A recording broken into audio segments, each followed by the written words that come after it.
చిత్తూరు నగరంలోని ప్రశాంత్ నగర్కు చెందిన రాజా యువరాణి దంపతుల కుమార్తె 4వ తరగతి చదువుతున్న సనాశ్రీ యాదమరి మండలంలోని స్రవంతి కొత్తపల్లి ఎంపీ యూపీ పాఠశాలలో 4వ తరగతి చదువుతోంది. సోమవారం ఉదయం 8 గంటలకు ఆటోలో వెళుతూ ఉండగా కింద పడి తలకు తీవ్ర గాయాలు, అపస్మారక స్థితిలోకి వెళ్లిపోయింది. తల నుండి రక్తస్రావమైంది.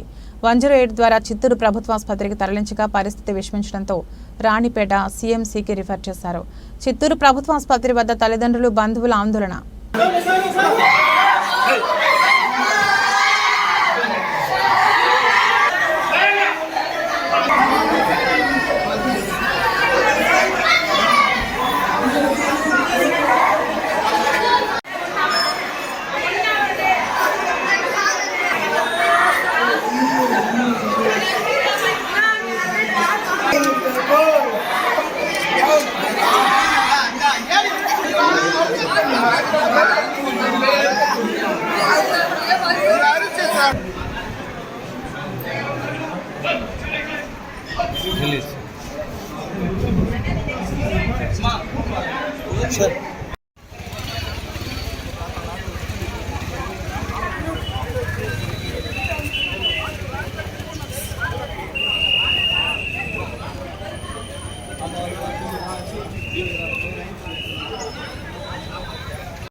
ఎట్లా పడింది పాప?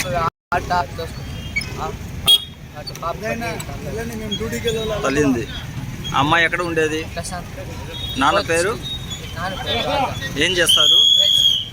ఆటో డ్రైవర్ పేరు భాష. ఆహా. ఇప్పుడు ఎక్కడ తీసుకెళ్తున్నారు? ఏం పరిస్థితి ఎట్లా ఉందంట? అమ్మాయి మాట్లాడుతా ఉందా? పోనీ ఏ క్లాసు? అబ్బాయి ఏమైనా ఉన్నారా? కూడబుట్టిన వాళ్ళు ఏమైనా ఉన్నారా? ఏ క్లాసు?